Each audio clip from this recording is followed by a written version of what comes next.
ازيكم يا حلوين؟ عاملين ايه؟ يا رب تكونوا بخير. يلا بينا يا برج الحمل نشوف طاقتك العامة فيها ايه، وان شاء الله تكون كلها خير وسعادة لقلبك. بس قبل ما نشوف الفيديو بتاع النهاردة، يلا اللي مش عامل اشتراك ننزل بسرعة نعمل اشتراك في القناة ونفعل الجرس عشان يوصلكم اشعارات بالفيديوهات وكمان اللايفات بتاعتنا، ونكتب كومنت حلو زيكم واللايك والشير مع اصحابنا يا حلوين. يلا بينا كده يا برج الحمل نشوف طاقتك العامة. اول حاجة يا برج الحمل، عايزة اقولك ان انت الشهر ده فيه طاقة جديدة بتتفتح لك، في طاقة جديدة بتتفتح عندك يا برج الحمل، وكأنك بتبدأ صفحة جديدة في حياتك. يمكن البعض منكم هنا هيحس ان هو انت عايز تحط حدود مع ناس معينة يا برج الحمل، وتبدأ تركز على نفسك اكتر. في تغييرات بتحصل في شخصيتك الفترة دي يا برج الحمل، في تغييرات بتحصل في شخصيتك وفي تفكيرك، وده ممكن يخلي ناس حواليك يحسوا ان انت اتغيرت. بس الحقيقة انك يعني اخيرا بقيت بتفكر في مصلحتك. ممكن كمان يكون عندك فرص سفر او عروض شغل جديدة يا برج الحمل، خصوصا في النص التاني من الشهر. لو في مشروع او فكرة كنت مأجلها، الشهر ده مناسب انك تبدأ فيها يا برج الحمل. الشهر ده مناسب جدا ليك ان انت تبدأ في الخطوة دي، تعملها دلوقتي. طيب برج الحمل، شايفة كمان هنا ان الشهر ده هيكون فيه نشاط وحركة كتير في الشغل بالنسبة لك. لو انت موظف ممكن تجيلك مسؤوليات جديدة، او او يبقى في عندك شغل محتاج منك مجهود كبير. الفترة دي هتكون مضغوط شوية في شغلك يا برج الحمل، وده لان في ناس في الشغل بدأت تاخد بالها منك. في ناس في الشغل عندك بدأت تشوفك يا برج الحمل، بدأت تشوف مجهودك، بدأت تشوفك ان انت بتتعب في شغلك.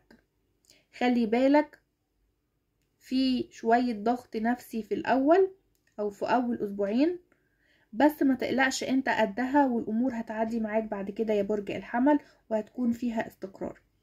لو بتفكر ان انت تبدل شغلك، يعني شايفة ان البعض هنا ممكن في عنده تفكير ان هو عايز يبدل شغله او عايز يقدم في مكان جديد، فده وقت مناسب برضو جدا ليك يا برج الحمل، خصوصا من بعد 15 مايو.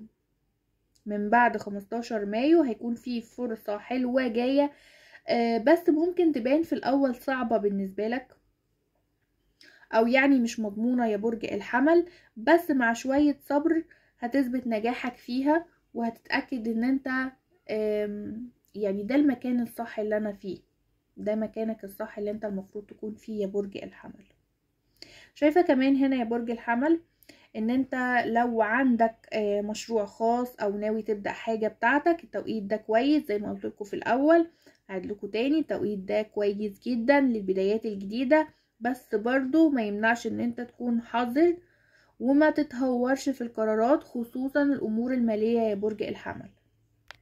شايفة كمان هنا يا برج الحمل ان الماديات في تحسن تدريجي الفترة دي، ممكن يكون في دخل اضافي جايلك او في فلوس جاية من شغل جانبي، بس خلي بالك الفلوس داخلة وخارجة. الفلوس داخلة وخارجة يا برج الحمل، فحاول تمسك نفسك شوية في الصرف، خصوصا في الحاجات الكمالية، يعني الحاجات اللي هي مش مهمة قوي بالنسبة لك، مش ليها لازمة دلوقتي. حاول تظبط امورك.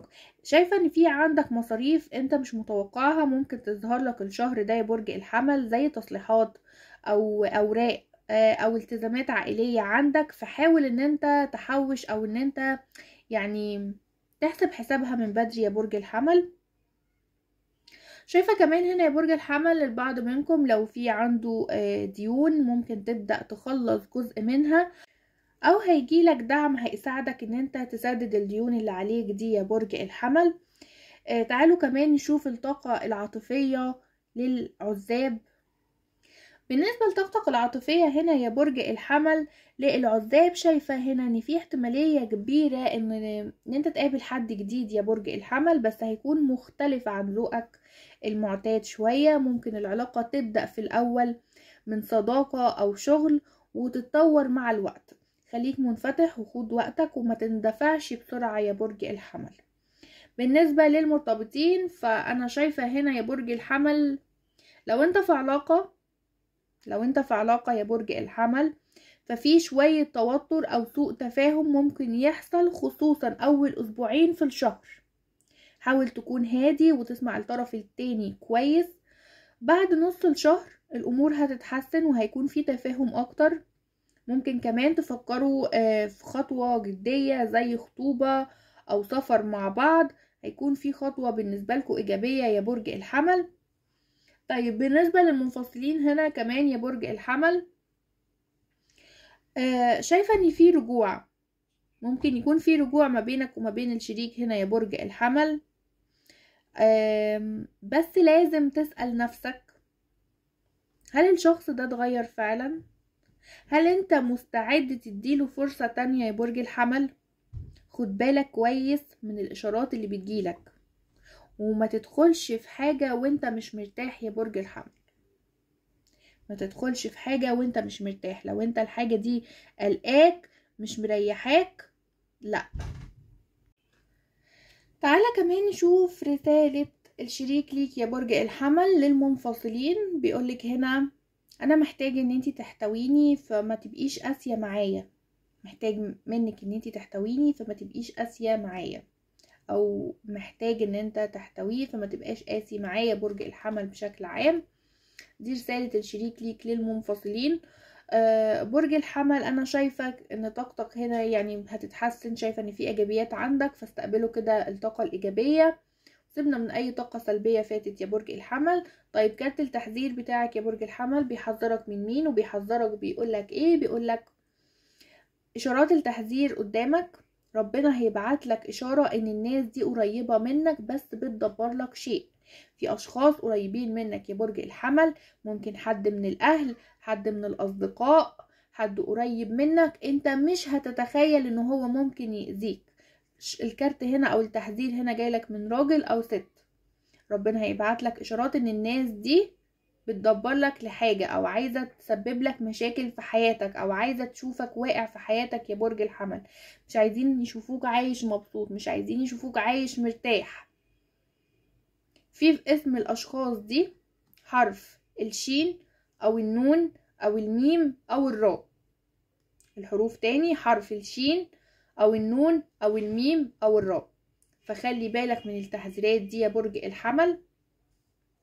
دي كانت طاقتك العامة في شهر 5 يا برج الحمل.